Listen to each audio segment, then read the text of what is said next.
దేవుని నామమునకు మహిమ కలుగును గాక. ప్రభునందు ప్రియులరా, మన ప్రభువు రక్షకుడునైన క్రీస్తు యేసు పరిశుద్ధ నామములో మీ అందరికీ శుభములు. 28వ తేదీ జూన్ మాసము 2026 సంవత్సరం. ఇంకొక రోజు అనేకంటే జూన్ నెల అయిపోతుంది, అనేకంటే జూలై వచ్చేస్తుంది. పరిశుద్ధాత్మ ధ్వని అంతర్జాతీయ పరిచర్యలు కోవిడ్. కారణం ఏంటంటే పైన చూడడము, తొంగి చూడడము, పరీక్షించి చూడడము, నిదానించి చూడడమే. కానీ ఎన్నో రకాలు ఉన్నాయి కదా. ఏదైనా ఒక పుస్తకం తీసుకున్నాం అనుకోండి, ఇలా తిరిగేసి ఇచ్చేస్తే అది పైన చూడడం. అయితే పుస్తకంలో ఒకవేళ పాటల పుస్తకం అనుకున్నాం అనుకోండి, ఈ పాటలు ఉన్నాయి, ఓకే, అది నిదానించి చూడడం. అయితే పరీక్షించి చూడడము, పరిశీలించి చూడడము అంటే అర్థం ఏంటంటే అందులో ఉన్న పాటలు నీకు వచ్చా, ఆ పాటల్లో ఒకవేళ ఏమైనా ప్రింటింగ్ మిస్టేక్స్ ఉన్నాయా, ఒకవేళ ఆ పాటలో ఎక్కడ దిగాలి, ఎక్కడ ఆగాలి, ఎక్కడ పైకి ఎక్కాలి అవగాహన చేసుకుంటూ చాలా విషయాల్లో ఈ రోజుల్లో మనం ఏమైపోతున్నామంటే జీవితాన్ని పైన చూస్తున్నాం, గాయాన్ని పైన కట్టుకడుతున్నాం, అన్నీ పైనే. ఒక వ్యక్తిని పైనే చూస్తున్నాం, కానీ ఆ లోపలికి, ఆ అంతరంగంలో చూసేవాడు దేవుడని, అంతరంగాలు ఎరిగిన వాడు దేవుడని, ఆయన సమస్తము తేటగా చూస్తున్నాడని, ఆయనకి మరుగైన స్థలము ఏదీ లేదని, సమస్తము ఆయన ఎరిగి ఉన్నాడని మనము గమనించుకోలేకపోతున్నాం.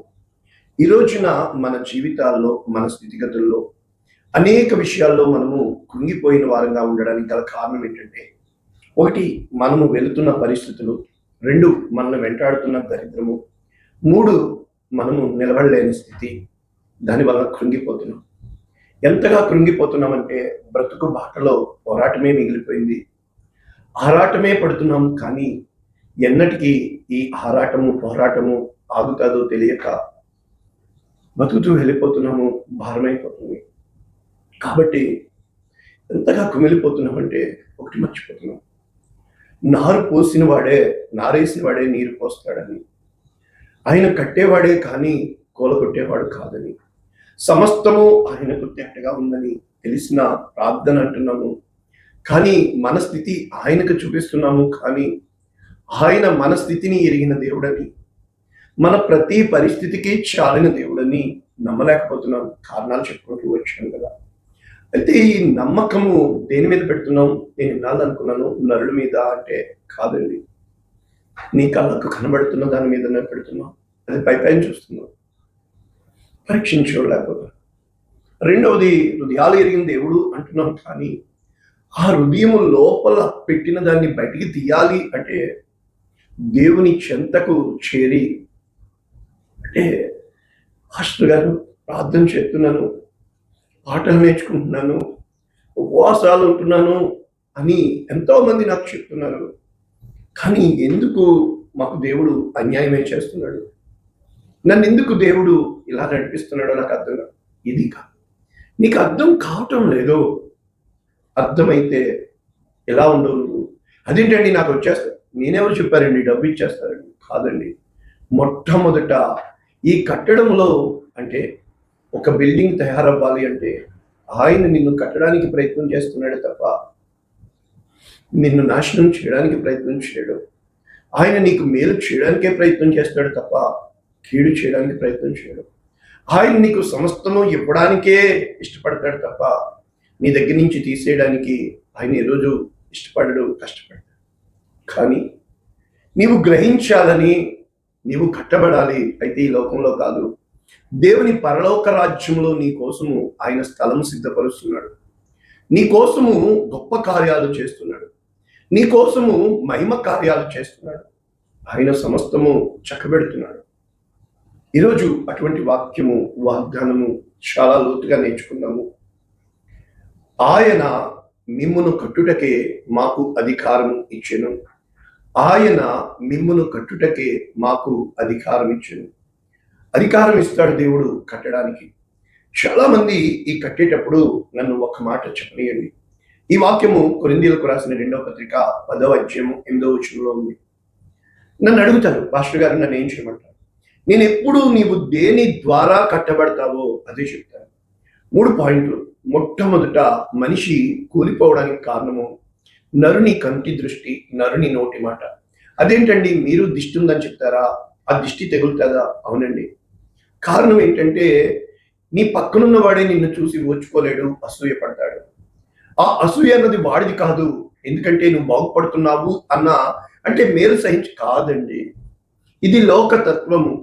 అంటే దిష్టి ఉందా అంటే ఉప్పు తీయమా? ఎవడు చెప్పాడండి? విందాం. రెండవది, ఈ కాపుదలలోకి నువ్వు వెళ్ళాలి అంటే దేవుని నియమాలకి నీవు అవకాశం ఇవ్వాలి. దేవుడు కొన్ని ప్రణాళికలు నీకు ఇచ్చాడు, ఒక స్థితిగతులు నీకు ఇచ్చాడు. మూడవది, ఈ రెండింటి ద్వారా అంటే ఎప్పుడైతే దేవుని కాపుదలలో ఉంటావో ఈ యొక్క చెడు చూపులు కానీ, ఈ యొక్క హృదయము లోపల ఉన్న ప్రతిదీ ఈ మనుష్యులకి నిన్ను అప్పగించడు. అప్పుడు మూడవది, నీవు సమృద్ధి కలిగి ఉంటావు, నీవు కట్టబడతావు. కనుక కట్టబడాలి అంటే మళ్ళా 3 ఉంటాయి. మొట్టమొదట పునాది తవ్వబడాలి. అంటే నిన్ను లోతైన జలములలో నీవు లోతుగా. రెండవది, సమముగా. అంటే పునాది వేశాక నీవు మెట్లకి వెళ్ళేటట్టుగా ఉండకూడదు, నీలో ప్రవేశించేటట్లుగా సమాంతరముగా. మూడవది, ఎత్తుగా అంటే పైకి. మరి ఈ 3 మెట్లు ఉంటేగా, ఒకటి పునాది, 2 సమాంతరము, మూడవది పైన కట్టబడేది. ఎప్పుడైతే మనము ఒక బిల్డింగ్ కొలత పైన చూసి ఇక్కడ కంటికి కనబడేది కాదు, ఆ లోపల ఎంత పునాది వేయబడిందో, ఇది కట్టడానికి ఉన్న ప్రణాళిక. కనుక ఈ వాక్యము కొరింథీయులకు రాసిన 2వ పత్రిక 10వ అధ్యాయం 8వ వచనము, 13వ అధ్యాయం 10వ వచనంలో కూడా రాశాడు. పడద్రోయుటకు కాక మిమ్మును కట్టుటకే ప్రభువు మాకు అనుగ్రహించిన అధికారమును గూర్చి నేను ఒకవేళ కొంచెము అధికముగా అతిశయపడినను నేను సిగ్గుపరచబడను. అంటే ఇక్కడ పౌలు చెప్తున్నాడు కొరింథీయులకు. ఏ విధముగా చెప్తున్నాడు? మరి ఇక్కడ మనం చూసినప్పుడు ఇంగ్లీష్ స్టాండర్డ్ వెర్షన్ ఈ విధంగా ఉంది. 2 Corinthians chapter 10 verses 8. For even if I boast a little too much of our authority, నేను ఒకవేళ అతిశయపడినా, ఒకవేళ నాకు గర్వకారణమైన దేవుడు నన్ను ఎంచుకున్నాడు అన్న భావమును బట్టి, which the Lord gave for building you up and not for destroying you. కానీ ఆ అధికారం దేవుడు దేనికి ఇచ్చాడు? మిమ్మల్ని కట్టడానికే తప్ప నాశనం చేయడానికి కాదు. I will not be ashamed. నేను దాని కొరకు సిగ్గుపరచబడను. ఇది ఇక్కడ వాక్యము, వాగ్దానం. అయితే ఇక్కడ ఏ సందర్భంలో చెప్తున్నాడు వెళ్లే ముందు? 2 కొరింథీ 13వ అధ్యాయము 10వ వచనంలో కూడా ఇవే వాక్యాలు ఉన్నాయి. ఒకసారి మనం చదివేసుకుంటే, కాబట్టి నేను మీ యుద్ధకు వచ్చినప్పుడు పడద్రోయుటకు కాక మిమ్మును కట్టుటకే ప్రభువు నాకు అనుగ్రహించిన అధికారం చొప్పున ఈ సంగతిలో రాయించున్నాను. కానీ ఇప్పుడు మనకి ఉన్న కాంటెక్స్ట్ మనం చూస్తే, ఇక్కడ పౌలు గారు ఎలా మొదలు పెట్టారు? ఈ 10వ అధ్యాయం అంటే 10వ అధ్యాయం ఆయన మొదలు పెట్టాలి, ఆయన రాసుకెళ్ళిపోయాడు. మనకి ఇవ్వబడి ఏమంటున్నంటే, ఎదుట ఉన్నప్పుడు అనుకోవగలిగి కాకుండా ఎదుట లేనప్పుడు కూడా అని చెప్పి, సాత్వికమును బట్టి మృదుత్వమును బట్టి. అంటే ఎప్పుడు కూడా కట్టేవాడు సాత్వికము మృదుత్వము ఈ 2 వాడాలి. ఈ సాత్వికము మృదుత్వము అనేది ఇంగ్లీష్ లో ఏమని రాశారంటే, I'm humble and to face with you.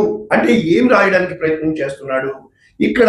Very very very simple. అంటే ఎప్పుడైతే నీవు కాన్ఫిడెన్స్ గా ఉంటావో, మీక్నెస్ అండ్ జెంటిల్నెస్ అని ఇంగ్లీష్ లో రాశారు. అంటే మీక్నెస్ అంటే సాత్వికము, అదే విధముగా మనం చూసినప్పుడు ఈ యొక్క జెంటిల్నెస్ అంటే సాఫ్ట్ గా, మృదువుగా, జెంటిల్మెన్ గా. ఎలాగ చెప్తున్నాడు ఇక్కడ? ఏం చెప్పడానికి ప్రయత్నిస్తున్నాడు? ఇక్కడ ఇద్దరు ఉన్నారు. ఒకరు శరీర రకంగా పనిచేసే వాళ్ళు, రెండవది ఆత్మీయంగా పనిచేసేవారు. శారీరకంగా నడుచుకునేవారు, ఆత్మీయంగా నడుచుకునే. అయితే ఈ శారీరకముగా యుద్ధము చేసేవాడు, ఆత్మీయముగా యుద్ధము చేసేవాడు, వీరిద్దరికి మధ్యన కట్టేవాడు వస్తూ ఉంటాడు. కనుక ఇక్కడ ఏమని పౌలు గారు చెప్పడానికి ప్రయత్నం చేస్తున్నాడు మనం చూసినప్పుడు, శరీరధారులమైనప్పటికీ శారీరకంగా యుద్ధం చేయదు. శరీర రీతిని యుద్ధం చేయలేదు దావీదు గొలియాతుతో, శారీరకంగా యుద్ధం చేయలేదు యోసేపు సింహాసనము ఎక్కుటకు, దానియేలు. అంటే ఆత్మీయ పోరాటము, శారీరక పోరాటము. ఈ ఆత్మీయ పోరాటంలో మనము ఎప్పుడూ వాడవలసింది శక్తి చేత కానీ బలము చేత కానీ కాదు. ఎలా ఉంటుంది అన్నప్పుడు, మా యుద్ధోపకరణాలు శరీర సంబంధమైనవి కావు, అంటే అర్థం ఏంటంటే దేవుని ఎదుట, అంటే దేవుడిచ్చే జ్ఞానముతో మనుష్యుల వితర్కములను, దేవుని జ్ఞానమును అడ్డగించి ప్రతి ఆలోచన క్రీస్తుకు లోబడినట్లు చేయడము. కనుక అవిధేయతకు ప్రతిదండన చేయటకు దేవుడు చేస్తాడు. ఎలాగా? 3 మెట్లు. మొట్టమొదటిది, సంగతులు పైపైననే మీరు చూచుచున్నారు, మీరు క్రైస్తవులు అని నమ్ముచున్నారు. మొట్టమొదటి పాయింట్. కనుక ఈ పైపైన చూచే వారిని కట్టుటకు అని మనం ఇక్కడ చూసినప్పుడు ఈ యొక్క ఫస్ట్ పాయింట్ మనం నేర్చుకున్నాం కదా. అంటే శారీరకముగా కట్టబడుట, ఆత్మీయముగా కట్టబడుట. ఇవి పైపైన చూస్తున్న మనకి అవగాహన కోసము అతిశయించువాడు ప్రభునందు వచ్చి, ఇది మెయిన్ పాయింట్. ఏంటి? అతిశయించువాడు. ఇప్పుడు ఇక్కడ అతిశయిస్తున్నాము ఏంటి? పైపైన మనం చూసుకుంటున్నాం, భక్తిగానే ఉన్నాం కదా, ఎవరికి ఏమీ హాని చేయటం లేదు కదా. కానీ ఇక్కడ రెండవ మెట్టు ఏంటి? ప్రభువు మెచ్చుకుని వాడే యోగ్యుడు, కానీ తన్ను తాను మెచ్చుకుని వాడు యోగ్యుడు కాడు. కనుక ఎప్పుడూ కూడా మన జీవితాలలో ఇక్కడ పైపైన చూచుట, కట్టబడుట, ఏ స్టాండర్డ్కి? ప్రభువు మెచ్చుకునే స్థితికి వచ్చుట. కనుక ఈ పైపైన చూచుట కాదు, ఈ మధ్యలో కట్టబడే విధానము, ద ప్రాసెస్ లో to the standard of the Christ, క్రీస్తు యేసునకు కలిగిన సంపూర్ణ సారూప్యము పొందు వరకు నీవు కట్టబడాలి అంటే దేవునికి నువ్వు లోబడుట. ఇది ఇక్కడ వీరు చెప్పు తాత్పర్యం. అయితే మనము ఎలా నేర్చుకోవచ్చు? మనము కొన్ని పరిస్థితుల గుండా వెళ్ళినప్పుడు ఇక్కడ మనము ఒక్కసారి ఎక్కడి నుంచి నేర్చుకోవచ్చు అంటే, నెహెమ్యా గ్రంథంలో మనకి ఒక మంచి మాట రాయబడింది. ఎప్పుడైతే యెరూషలేము గోడలు కూలిపోయినవి, యెరూషలేము మందిరము పాడైపోయెను అన్న వార్త వినగానే నెహెమ్యా ఏం చేశాడంటే, ఉపవాసం ఉండి కన్నీరు కార్చి ప్రార్థన చేసి దేవుని యొద్ద నుండి ధైర్యము తెచ్చుకొని రాజు ముందుకు వెళ్ళి, తాను ఏ విధముగా రాజు అడుగుతున్నాడు, ఎందుకు నీ ముఖము దుఃఖముగా ఉన్నది? దుఃఖ ముఖంతో రాజుకి ఎంత మాత్రము ఇవ్వకూడదు. కానీ తాను ఏ విధముగా మొట్టమొదట దేవుని యందు సిద్ధపరచబడ్డాడో, ఎస్తేరు కూడా అదే చేసింది కదా, దేవుని యందు సిద్ధపరచబడి ఉందో, అంటే మొట్టమొదట ఇక్కడ నెహెమ్యా ఏ విధముగా సిద్ధపరిచాడో మనకి ఇప్పుడు నేర్చుకున్నాము. కనుక ఈ వాక్యాలు మనం చూసినప్పుడు ప్రభువునందు ప్రియులరా, ఇర్మియా గ్రంథం 9వ అధ్యాయం మొదటి వచనం సేమ్ టు సేమ్. అంటే ఒక సేవకుడు ఏ విధముగా తయారవుతాడు? ఒక సేవకుడు దేవుని చేత ఎంపిక చేయబడినప్పుడు, దేవుని చేత పేరు పెట్టి పిలువబడినప్పుడు, ఆ సేవకుడిని తయారు చేయు పద్ధతి దేవునిదై ఉన్నది. కార్యము చేయుట దేవుని అంగీకారమై ఉన్నది. ఆ సేవకుడు తయారయ్యే విధములు 3 రకాలు, అదే 3 మెట్లు. మొట్టమొదటిది అక్కడ ఇర్మియా 9:1, జనులను గూర్చి, హతమైన వారిని గూర్చి దివారాత్రము కన్నీరు విడిచినట్లు ఆ యొక్క తల జలమయముగాను కన్ను కన్నీళ్ళ వేటగాను ఉండునుగాక. సేవకుడికి మొట్టమొదట ఆ యొక్క జనుల పరిస్థితులు తెలిసి ఉండాలి. ఆ యొక్క ప్రజల కొరకు కన్నీరు కార్చువాడిగా ఉండాలి. నా పరిచర్య అనుభవము మెట్టు వెంబడి మెట్టు నేను వచ్చింది ప్రాక్టికల్ గా సురేష్ దేవుడు అని ధైర్యముతో నేను దేవుని సింహాసనం ముందు చెప్పగలుగుతున్న వాక్యాలు. ఎప్పుడైతే దీనికి కారణం ఏంటంటే, ఆ రోజుల్లో కన్నీళ్ళు రమ్మంటే వచ్చేవి కాదు, కన్నీటి ప్రార్థన చేస్తే తప్ప పరిశుద్ధాత్మని ఇవ్వరు అనేవాళ్ళు. ఉపవాసం అయితే ఉండేవాళ్ళు, కానీ కన్నీళ్ళు వచ్చేవి కాదు. కనుక ఇలాగ పెట్టి ప్రార్థన చేసిన తర్వాత జీవితం అంతా కన్నీళ్ళే సెలయేరులుగా ప్రవహించినాయి. ఎప్పుడైతే 9వ అధ్యాయం 17వ వచనం అన్ని ఇక్కడే ఉన్నాయి. సైన్యములకు అధిపతి యెహోవా ఇలాగు సెలవిచ్చినాడు, ఆలోచించుడి, రోదనము చేయు స్త్రీలను కనుగొని వారిని పిలువనప్పుడు, తెలివి గల స్త్రీలను కనుగొనుడి, వారిని పిలవండి.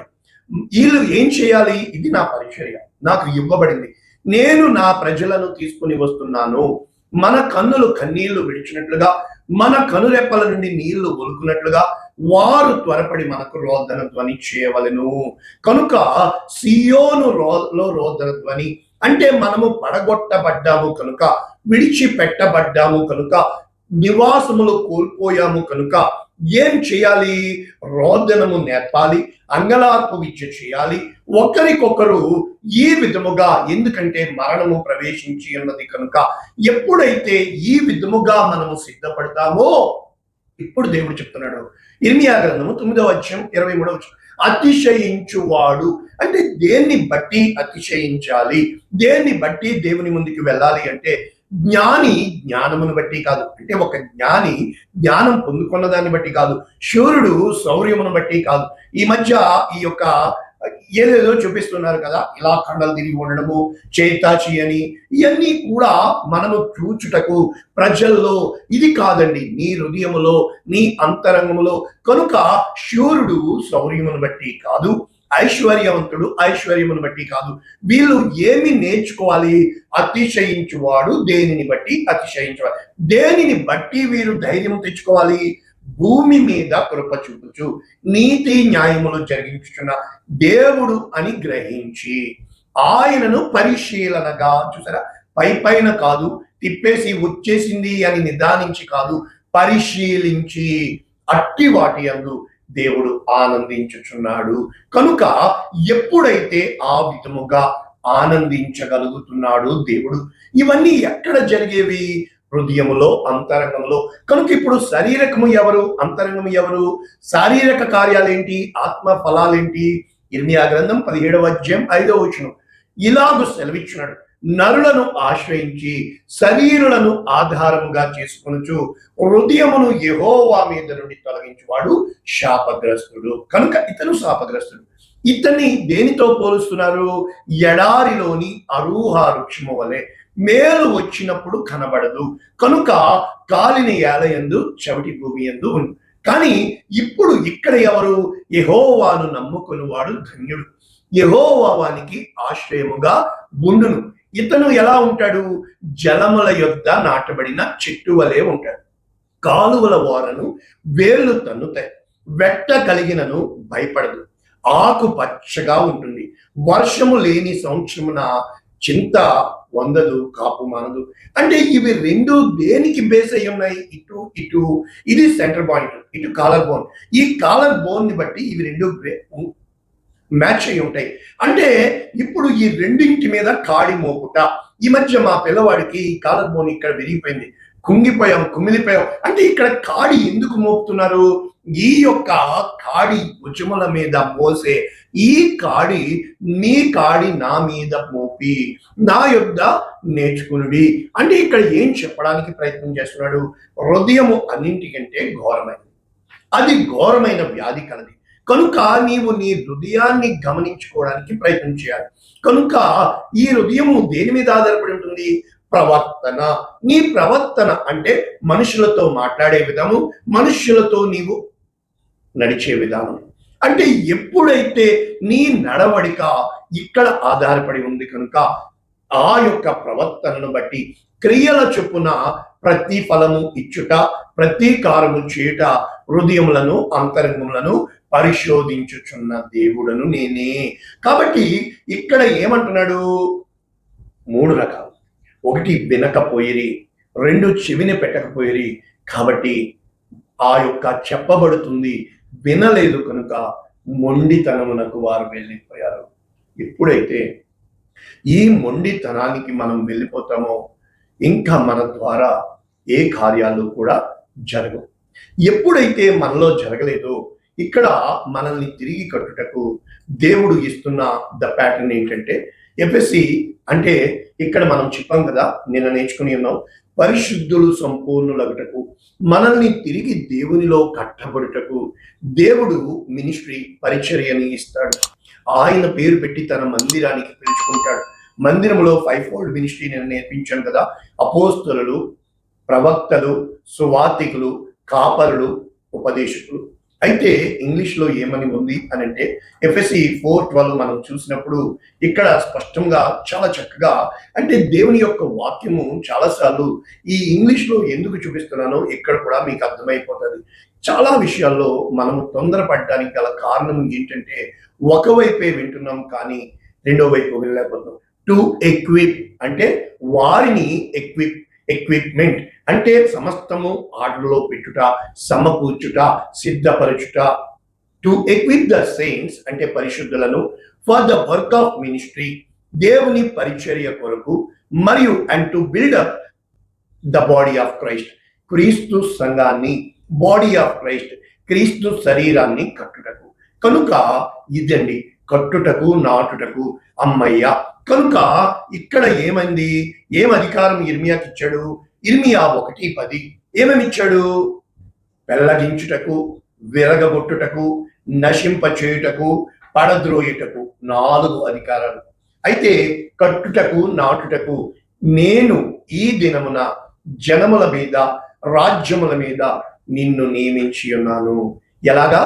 ఇర్మియా నోరు ముట్టి నేను నీ నోట నా మాటలు ఉంచి ఉన్నాను.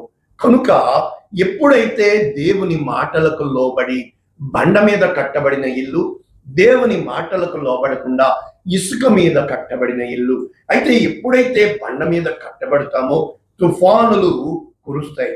అంటే ఇక్కడ ఇర్మియా గ్రంథము 31వ అధ్యాయం 28వ వచనంలో దేవుడు అంటున్నాడు, వారిని పెళ్లగించుటకు, విరగగొట్టుటకు, పడద్రోయుటకు, నాశనము చేయుటకు, హింసించుటకు నేను కనిపెట్టి ఉన్నాను కదా. అయితే స్థాపించుటకు, నాటుటకు కనిపెట్టి ఉందును. ఇది అంటే పడగొట్టువాడు, కట్టువాడు అన్నీ దేవుడే. ఎప్పుడైతే నీవు ఆ దేవుణ్ణి అవగాహన చేసుకుంటావో, నీ జీవితంలో ఉన్న స్థితిగతుల్ని పైపైన చూడకు, నీ కళ్ళు పెట్టి చూడమాక, నీ మనసు పెట్టి అర్థం చేసుకోక, నీ హృదయంతో గ్రహించమాక. అంటే వారు వినుచున్నారే కానీ గ్రహించదు, చూచున్నారే కానీ హృదయం వారిది.